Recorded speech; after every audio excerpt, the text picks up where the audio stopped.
Did you know? There was an Egyptian pharaoh, a female pharaoh, who ruled an entire empire, yet no tomb was ever built for her.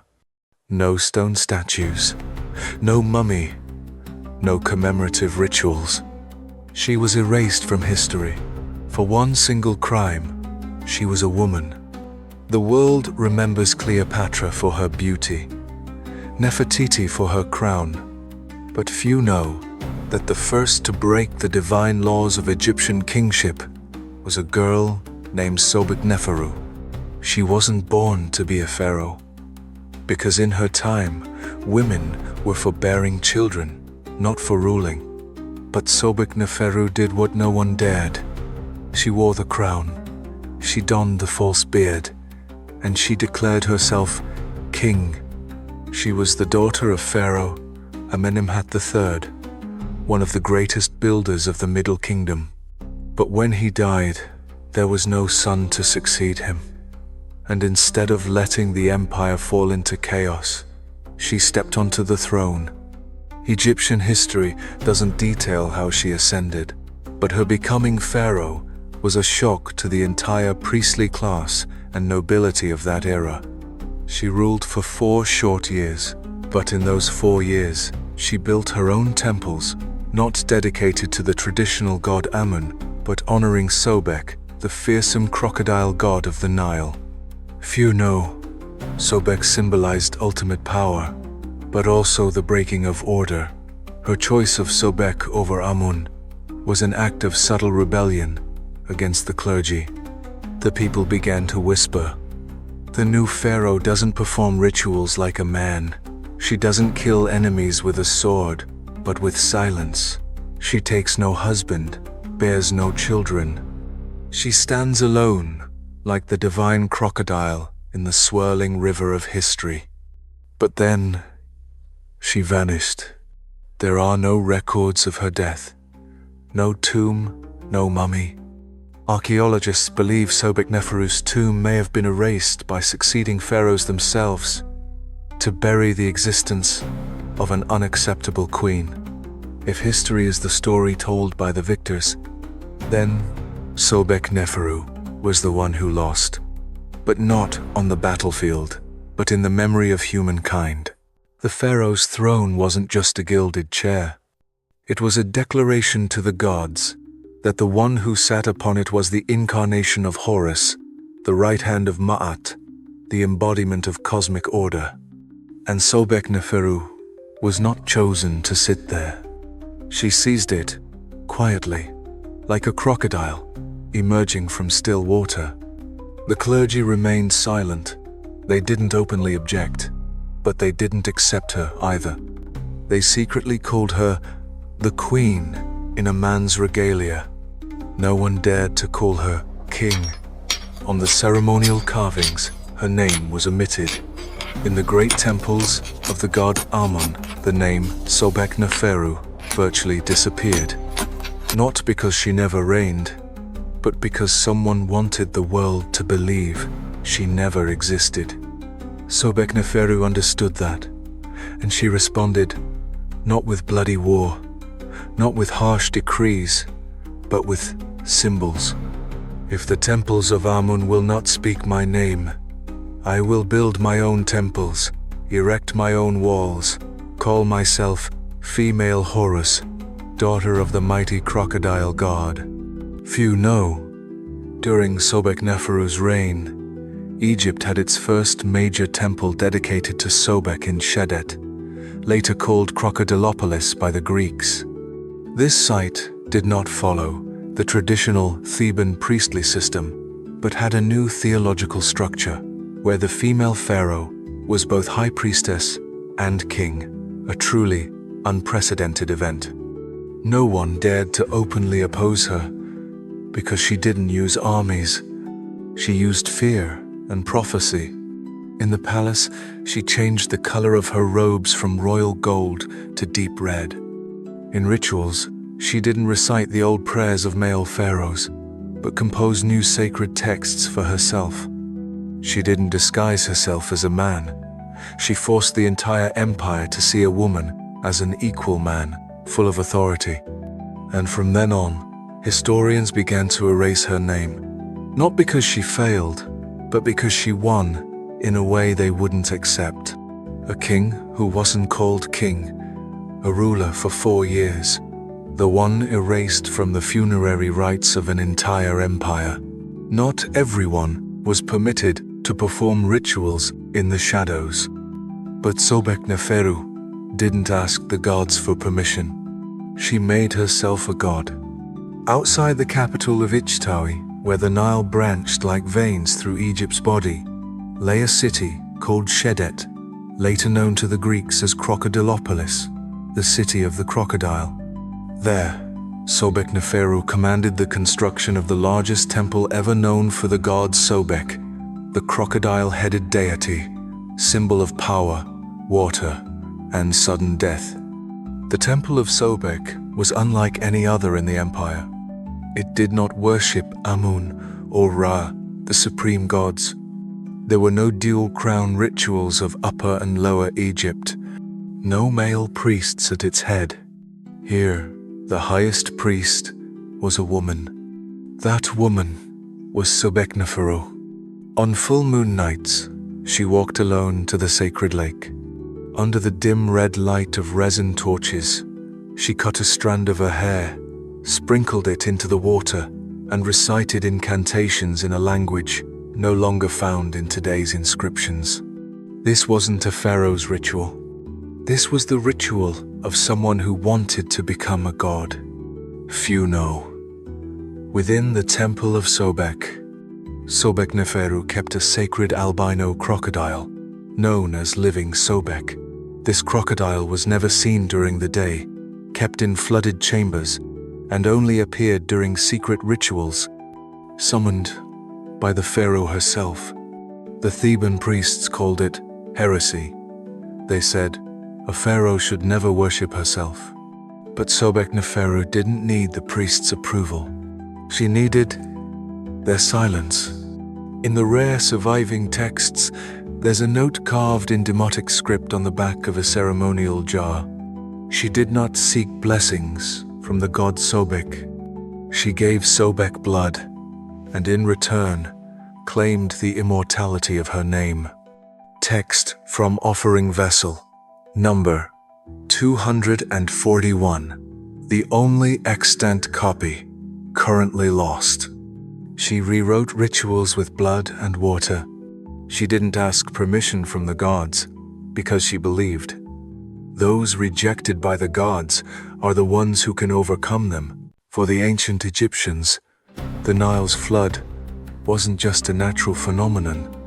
It was the gods' judgment upon a pharaoh.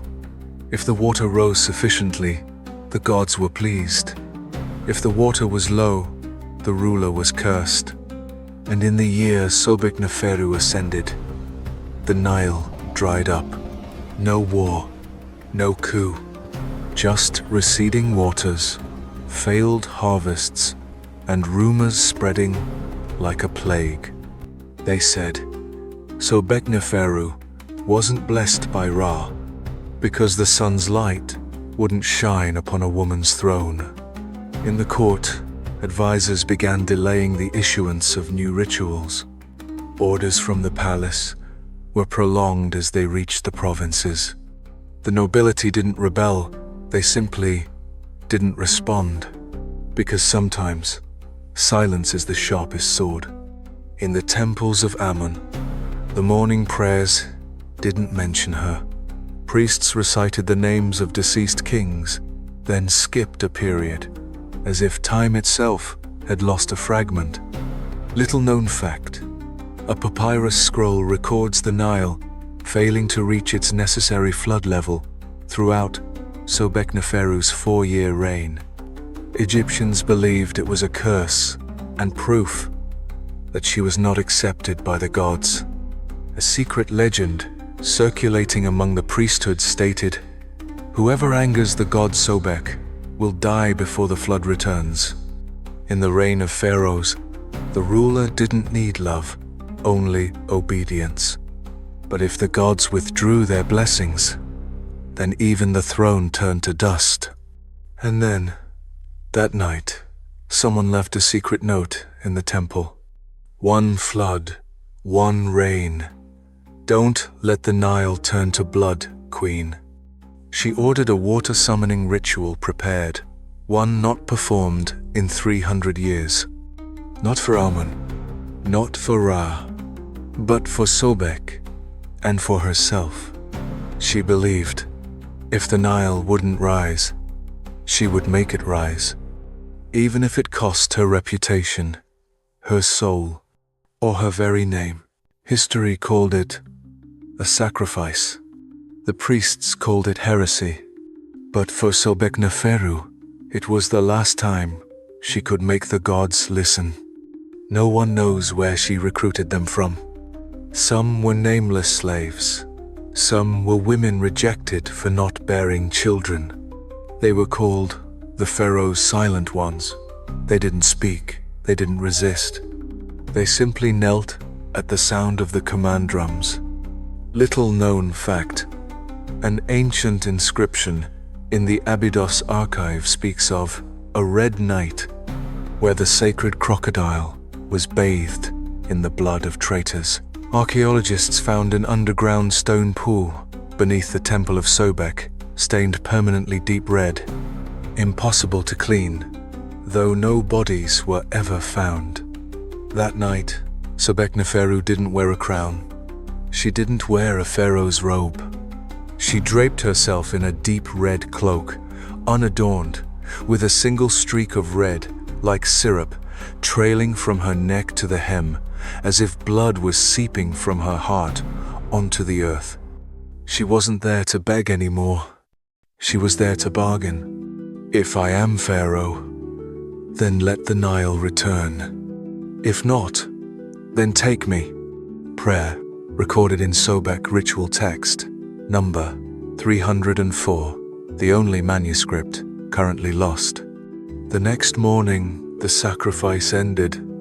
No one saw her again. No funeral, no announcement, no body, as if she had never existed, as if that night had never happened. But from that day forward, the Nile began to rise. 100% true and mysterious detail, a record from the 5th year after Sobekneferu, during the succeeding pharaoh's reign, states, the river waters rose again. The upstream lands were flooded. The harvest was saved. No one understood why. Her name was not recorded in the subsequent pharaoh lists. A dying priest wrote, the woman died in the lake, but the crocodile god did not forget her name, so the river still flows. She didn't need a pyramid, because she built a tomb in the heart of the river, and it will live until the Nile ceases to flow. There are those who die, and there are those who are forced to never have existed. Sobekneferu was both. She was not succeeded by a son. She had no tomb, no royal rights. No one acknowledged she had ever been pharaoh. Instead, history chose to leave a blank space, a 4-year void between 2 male reigns. Egypt didn't right wrong. They just didn't write. And that was the most effective form of censorship. Orders were issued from the new court. Demolish the temple of Sobek at Shedet. Destroy all ritual texts that didn't mention Amun or Ra. And if Sobekneferu's name appeared, chisel it away without mercy. Historical fact. The Turin King list, a crucial record of pharaohs, omits Sobekneferu's name. Inscriptions at the Karnak and Abydos temples, which record male succeeding pharaohs, make no mention of a female predecessor. It was as if she was an illegal dream, a dream awakened by hammer and chisel. Within less than a generation, her name was no longer taught in priestly schools, no longer appeared in ritual texts, no longer mentioned in royal funerals.